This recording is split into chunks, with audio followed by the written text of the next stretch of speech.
Jadi seorang misalnya masih minum khamr, mungkin juga masih main judi, mungkin juga masih pakai perhiasan emas bagi laki-laki, ya, mungkin ada tatonya dan lain sebagainya. Nah ini tidak bisa seorang muslim itu langsung ketika dia menasehati seseorang tersebut, langsung dibrol semuanya. Dari A sampai Z, haram semuanya. Tidak mungkin orang bisa bertahan seperti itu. Ya, ini makanya kita lihat metode dakwah Rasulullah SAW cenderung kasih taisir, kasih kemudahan. Jangan kasih hal-hal yang sulit. Coba lihat, Rasulullah kasih satu-satu. Pertama, tauhid dulu.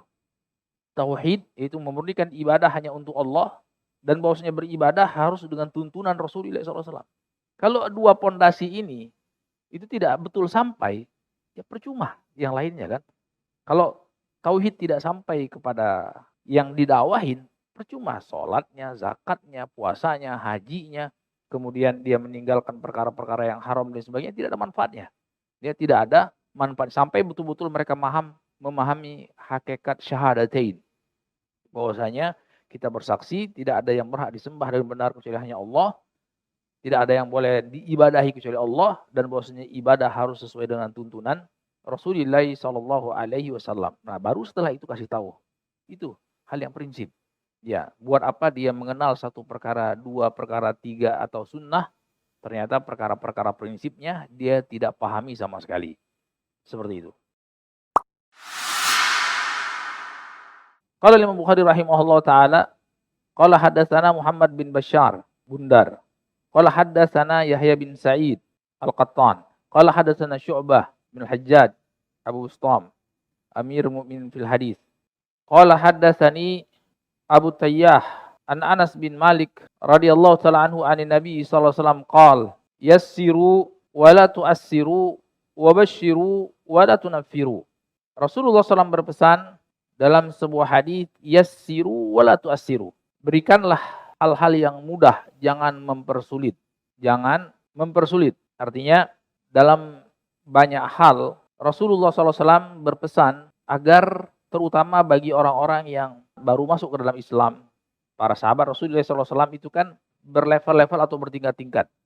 Ada yang seperti sabiqun al-awwalin dari kalangan muhajirin ansar, ada yang baru-baru masuk Islam. Dan ini Rasulullah SAW berpesan kepada orang-orang yang masih baru-baru, kata Nabi, cenderung kasih taisir, kasih kemudahan. Jangan kasih hal-hal yang sulit. Basyiru wa la tunafir. Basyiru jadi tabsyir, itu banyak beri kabar gembira. Banyak beri anjuran-anjuran fadail, amal-amal soleh. Jadi keutamaan amal-amal soleh. Artinya jangan langsung di awal dimulai dengan hal-hal yang memberatkan. Ini haram, ini haram, ini haram. Akhirnya terasa sangat berat Islam itu. Jadi seorang misalnya ada banyak hal yang dia lakukan.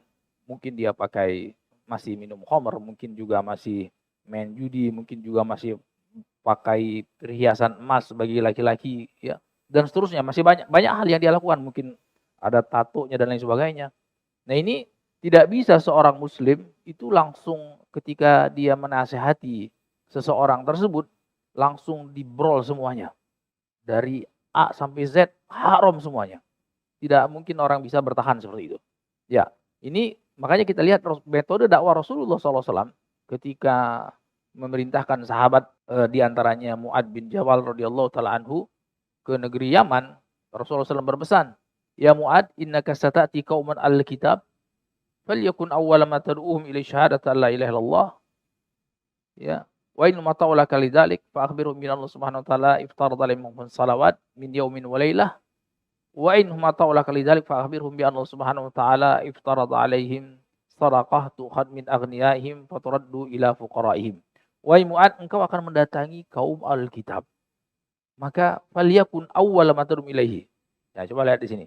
Maka hendaklah ketika engkau mendakwahi mereka, mulai dari perkara yang paling prinsip. Apa itu? Yang berkaitan dengan syahadat la ilaha illallah Muhammad Rasulullah. Mengajarkan syahadat. Ya, mengajarkan syahadat, maknanya dipahami, tidak ada zat yang berhak disembah dengan benar kecuali hanya Allah, dan bahwasanya Muhammad itu adalah utusan Allah, bahwasanya peribadatan hanya tertuju kepada Allah dan tidak boleh beribadah kecuali dengan tuntunan Rasulullah. paham mereka ini, konsep dasar ini, kasih tahu mereka perkara yang berikutnya. Iya kan? Apa itu? Kata Nabi, fa innahum ata'u wala kalidalik. Kalau mereka paham perkara yang pertama, ya, kemudian mereka ikut apa yang engkau sampaikan, kasih tahu mereka perkara yang berikutnya. Apa itu? Bahwasanya Allah SWT mewajibkan atas mereka sholat 5 waktu. Ya kan? Ya, coba lihat, Rasulullah kasih satu-satu. Rasulullah kasih satu pertama tauhid dulu. Tauhid itu memurnikan ibadah hanya untuk Allah dan bahwasanya beribadah harus dengan tuntunan Rasulullah SAW. Kalau dua pondasi ini itu tidak betul sampai, ya percuma yang lainnya kan. Kalau tauhid tidak sampai kepada yang didakwahin, percuma sholatnya, zakatnya, puasanya, hajinya, kemudian dia meninggalkan perkara-perkara yang haram dan sebagainya, tidak ada manfaatnya. Dia tidak ada manfaat sampai betul-betul mereka memahami hakikat syahadatain. Bahwasanya kita bersaksi tidak ada yang berhak disembah dengan benar kecuali hanya Allah, tidak ada yang boleh diibadahi kecuali Allah, dan bahwasanya ibadah harus sesuai dengan tuntunan Rasulullah Shallallahu Alaihi Wasallam. Nah, baru setelah itu kasih tahu. Ternyata setelah syahadatain itu ada sholat. Ya. Kemudian kata Nabi, apabila mereka paham hakikat sholat, kemudian mereka mengerjakan sholat, kasih tahu yang berikutnya. Apa itu? Bahwasanya Allah mewajibkan atas mereka itu zakat, sedekah yang wajib, zakat maksudnya. Yang diambil dari orang-orang kaya mereka dan dibagikan kembali kepada orang-orang yang fakir miskinnya. Dan seterusnya. Nah, kita lihat di sini bagaimana Rasulullah SAW itu tidak memberatkan, langsung dikasih semuanya. Ya kan? Tidak, tapi satu-satu. Kemudian apa? Skala prioritas. Ya, Rasulullah SAW memberikan skala prioritas. Yang paling penting di antara yang penting. Semua perkara syariat itu penting. Tapi ada skala prioritasnya. Ada yang terpentingnya. Terutama yang berkaitan dengan akidah, terutama yang berkaitan dengan permasalahan tauhid. Itu yang terpenting, dia sebagai pondasi keislaman seseorang. Kemudian, di situ Rasulullah SAW yassiru, kasih kemudahan, jangan mempersulit, kata Rasulullah. Kasih hal-hal yang mudah, jangan mempersulit. Wabashiru wala tunaffiru. Kasih mereka kabar-kabar gembira. Siapa yang mengamalkan ini, pahalanya seperti ini. Artinya bab fadail amal. Jangan semuanya perkara dosa-dosa yang ada pada seseorang kemudian kita preteli satu persatu. Sehingga berat baginya untuk meninggalkan semua perkara tersebut. Jangan, dalam riwayat wala tundiru. Ya, lawan dari tabsyir itu indar.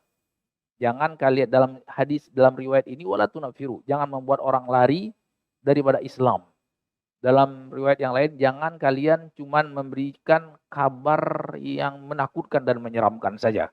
Sehingga Islam itu identik dengan hal-hal yang menakutkan dan menyeramkan. Ya, padahal ternyata di situ ada, perlu dikasih tahu keindahan-keindahan Islam, mahasinul Islam itu seperti apa. Ya, yang penting orang itu paham Islam itu seperti apa.